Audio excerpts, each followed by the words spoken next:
नमस्कार दोस्तों, स्वागत है आपका आज के मुख्य समाचार में, जिसमें सबसे पहली और बड़ी खबर में जिक्र बिहार का, जहां पर तेजस्वी यादव का बड़ा दावा, बिहार दूसरा सबसे भ्रष्ट राज्य, 75% काम बिना घूस लिए नहीं होते। दूसरी बड़ी खबर में जिक्र होगा कि भाजपा ने नीतीश सरकार के खिलाफ खोला मोर्चा, गृह सचिव से की पद छोड़ देने की मांग। और तीसरी बड़ी खबर में जिक्र होगा कि चिराग पासवान ने नीतीश को ललकारा, आपके कुछ भी करने से लोजपा खत्म नहीं होगी, आरसीपी सिंह के फेरे में जेडीयू साफ हो जाएगी। दोस्तों, हर एक खबर की गहराई में आपको ले जाएंगे, लेकिन उससे पहले अगर आपको भी ऐसा लगता है कि बिहार में भ्रष्टाचार बढ़ा है तो आप अभी इस वीडियो को लाइक कीजिए और इस लाल बटन को दबा के चैनल को फ्री में सब्सक्राइब करके घंटी बजाकर कमेंट में लिखिए जय हिंद। दोस्तों, रुक करते हैं तमाम बड़ी खबरों की तरफ।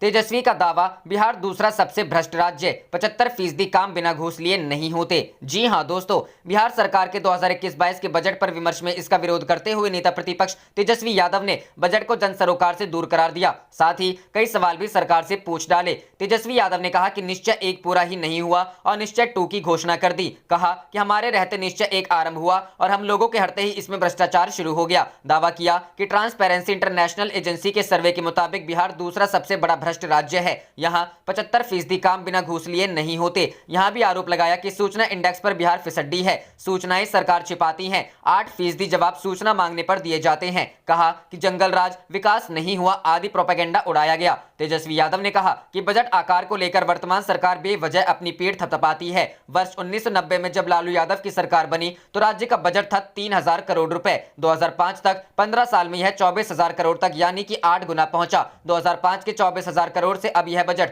2,18,000 करोड़ तक पहुंचा है, यह भी 8 गुना ही है। इस दौरान केंद्र सरकार के बजट में भी 8 गुना का ही इजाफा हुआ है। नेता प्रतिपक्ष ने दावा किया कि 15 साल में नीतीश सरकार के अपने संसाधनों से प्राप्त राजस्व में 2% की कमी आई है। 2005-06 में यह 20.36% थी, जो अब 18.57% पहुंच गया है। नेता विपक्ष ने कहा कि 2020-21 के 2,11,000 करोड़ के बजट में से सरकार सिर्फ 70,000 करोड़ रुपए खर्च कर पाई है। सवाल किया कि क्या 1,43,000 करोड़ रुपए सिर्फ एक माह मार्च में खर्च होंगे। तेजस्वी यादव ने राजद शासनकाल में केंद्रीय उपेक्षा का भी जिक्र किया। 2005 और 2020 के प्रति व्यक्ति आय, केंद्रीय करों की हिस्सेदारी आदि के सहारे दावा किया कि डीजीपी बढ़ने का दावा भी उचित नहीं है। कहा कि ह्यूमन डेवलपमेंट इंडेक्स के मुताबिक राबड़ी देवी के कार्यकाल में बिहार का स्थान 32वां था, जो आज 36वां हो गया है। उन्होंने बजट में अति पिछड़ा और अल्पसंख्यकों के लिए प्रावधानित राशि का जिक्र करते हुए इसे नाकाफी बताया।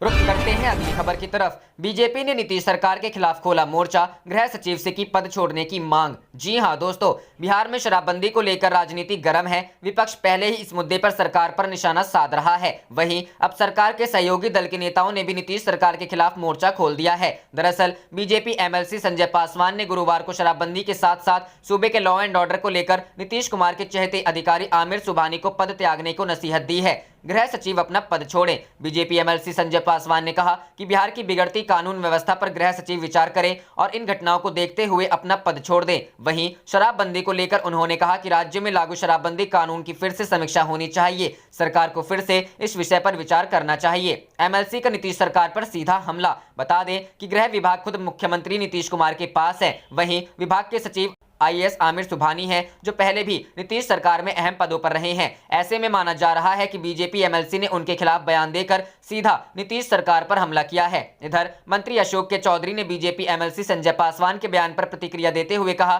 कि शराबबंदी को लेकर संजय पासवान की अपनी सोच हो सकती है, मगर सरकार शराबबंदी को लेकर जो कार्य कर रही है वह सही है। उन्होंने कहा कि हर व्यक्ति अपने व्यक्तिगत विचार के तहत बात करता है, लेकिन सरकार शराबबंदी को लेकर अटल है और उसे मजबूती से लागू करने के लिए काम कर रही है।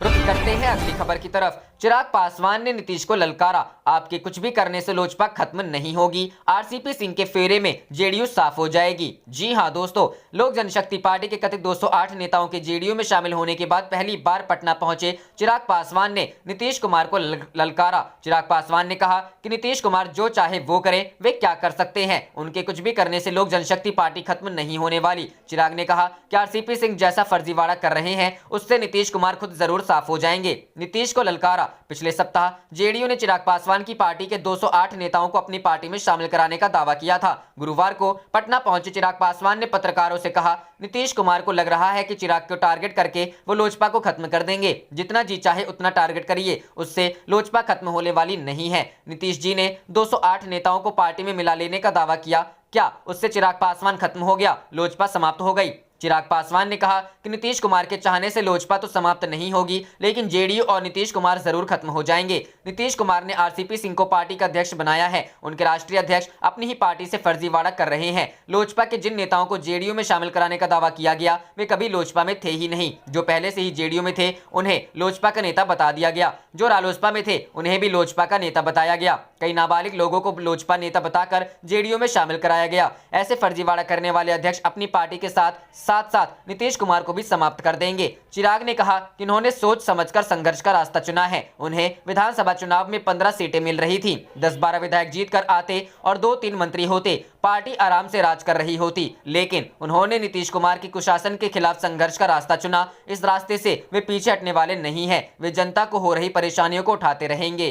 रुख करते हैं अगली खबर की तरफ। महंगे पेट्रोल, डीजल और गैस पर प्रियंका ने किया मोदी सरकार पर हमला। कहा खरबपति मित्रों के लिए कर रही बैटिंग। जी हां दोस्तों, उत्तर प्रदेश की प्रभारी व कांग्रेस महासचिव प्रियंका गांधी ने केंद्र की नरेंद्र मोदी सरकार पर तीखा हमला बोला है। यह हमला रसोई गैस सिलेंडर की बढ़ती कीमतों को लेकर बोला है। प्रियंका गांधी ने कहा अर्थव्यवस्था के दोनों छोरों पर खरबपति मित्रों के लिए बैटिंग करने वाली मोदी सरकार की पिच आमजनों के लिए कमर तोड़ महंगाई से भरी हुई है। दरअसल तेल कंपनियों ने घरेलू एलपीजी सिलेंडर की कीमतों में गुरुवार को एक बार फिर 25 रुपए की बढ़ोतरी कर दी है, जिसके बाद बिना सब्सिडी वाले 14.2 किलोग्राम का सिलेंडर करीब 801 रुपए का हो गया है। गैस सिलेंडर पर फिर बढ़े 200 रुपए। प्रियंका गांधी, उत्तर प्रदेश की प्रभारी व कांग्रेस महासचिव प्रियंका गांधी ने रसोई गैस सिलेंडर की कीमतों में हुई बढ़ोतरी को लेकर नरेंद्र मोदी सरकार पर हमला बोला है। प्रियंका गांधी ने ट्वीट करते हुए लिखा, पिछले 3 महीने में घरेलू गैस सिलेंडर पर 200 रुपए बढ़े। पेट्रोल डीजल शतक मारने की तरफ बढ़ ही चुके हैं। अर्थव्यवस्था के दोनों छोरों पर खरबपति मित्रों के लिए बैटिंग करने वाली मोदी सरकार की पिच आमजनों के लिए कमर तोड़ महंगाई से भरी हुई है। 3 महीने में बढ़े 200 रुपए। फरवरी महीने में रसोई गैस सिलेंडर पर तीसरी बार दाम बढ़ाए गए हैं। केंद्र सरकार ने 4 फरवरी को एलपीजी के दाम में 25 रुपए का इजाफा किया था। उसके बाद 15 फरवरी को एक फिर से सिलेंडर के दाम 50 रुपए बढ़ा दिए गए थे। एक बार फिर से 25 रुपए की बढ़ोतरी की गई है। बढ़े हुए दाम आज 25 फरवरी 2021 से लागू हो गए हैं। बता दें कि 1 दिसंबर को गैस सिलेंडर 594 रुपए से बढ़कर 644 रुपए हुए थे। रुख करते हैं अगली खबर की तरफ। मिशन 2022 के लिए पूर्वांचल के दौरे पर निकले अखिलेश, वाराणसी में बनने लगा चुनावी माहौल। जी हां दोस्तों, उत्तर प्रदेश में 2022 में होने वाले विधानसभा चुनाव के लक्ष्य को भेदने के लिए समाजवादी पार्टी के मुखिया अखिलेश यादव 3 दिन तक पूर्वांचल के दौरे पर हैं। उनका वाराणसी, जौनपुर और मिर्जापुर का दौरा गुरुवार से शुरू हो गया है। 2022 में बाईसाइकिल चलाने के अभियान को धार देने के तहत वह गुरुवार को वाराणसी से होकर जौनपुर जाएंगे। पार्टी के कार्यक्रम के अनुसार वह वाराणसी के बाबतपुर एयरपोर्ट पर लैंड करने के बाद वह सीधे जौनपुर रवाना होगा। उनका फिर वाराणसी वापसी का कार्यक्रम है। 26 फरवरी को वह प्रधानमंत्री नरेंद्र मोदी के संसदीय क्षेत्र में रहेंगे। इसके बाद 27 फरवरी को उनका मिर्जापुर का दौरा है। अखिलेश यादव लखनऊ से वाराणसी के बाबतपुर एयरपोर्ट पर उतरने के बाद सड़क मार्ग से दोपहर में जौनपुर पहुंचेंगे। वह यहां मछली शहर से 4 बार विधायक रहे स्वर्गीय ज्वाला यादव और सदर से विधायक रहे हाजी अफजल के शोक संतप्त परिवार से भी भेंट करेंगे। 1 बजे मछली शहर के जमालपुर गांव में पूर्व विधायक स्वर्गीय ज्वाला यादव के घर पहुंचेंगे। वहां शोक संवेदना व्यक्त करने के बाद वह चक मिर्जापुर आएंगे। पीड़ित परिवारजनों से मिलकर घटना के बारे में जानकारी लेंगे। इसके बाद वह दोपहर 2:45 बजे शहर के मीर मस्त मोहल्ला के पूर्व हाजी अफजल अहमद के घर पहुंचकर श्रद्धांजलि देंगे। अखिलेश यादव जौनपुर में ही रात्रि विश्राम भी कर सकते हैं। सपा के राष्ट्रीय अध्यक्ष व पूर्व मुख्यमंत्री अखिलेश यादव जौनपुर के बक्सा थाने में पुलिस हिरासत में मृत किशन यादव के स्वजन से मिलेंगे। ज्ञात हो कि प्रधानमंत्री नरेंद्र मोदी के संसदीय क्षेत्र वाराणसी में चुनाव जैसा माहौल बनने लगा है। वहां पर गुरुवार और शुक्रवार को अखिलेश यादव रहेंगे तो 27 फरवरी को प्रियंका गांधी वाड्रा का दौरा होगा। रुख करते हैं अगली खबर की तरफ। सीतामढ़ी दारोगा हत्याकांड को लेकर हमलावर हुए तेजस्वी, कहा भगवान भरोसे है बिहार। जी हां दोस्तों, बिहार विधानसभा में नेता प्रतिपक्ष तेजस्वी यादव ने नीतीश सरकार पर एक बार फिर से हमला बोला है। तेजस्वी यादव ने सीतामढ़ी जिले में शराब तस्करों द्वारा इंस्पेक्टर की हत्या की घटना का जिक्र करते हुए कहा कि बिहार में कानून व्यवस्था पूरी तरह से भगवान के भरोसे है। यही कारण है कि दारोगा हो या कोई और पुलिसकर्मी, उसे सरेआम गोली मार दी जाती है। उन्होंने कहा कि यहाँ समीक्षा बैठक नहीं होती बल्कि भिक्षा बैठक होती है। जो भी अधिकारी आरसीपी टैक्स देते हैं उन्हीं की ट्रांसफर और पोस्टिंग की जाती है। लगे हाथों तेजस्वी ने नीतीश कुमार को चिट मिनिस्टर करार दिया और कहा नेता तो नीतीश कुमार कभी हुए ही नहीं। विधानसभा में भाकपा माले विधायक के साथ हुई धक्का मुक्की की घटना की निंदा करते हुए तेजस्वी यादव ने कहा कि विधानसभा में जनप्रतिनिधियों के साथ धक्का मुक्की की जा रही है। ऐसा ना तो पहले हमने कभी देखा था और नहीं सुना है।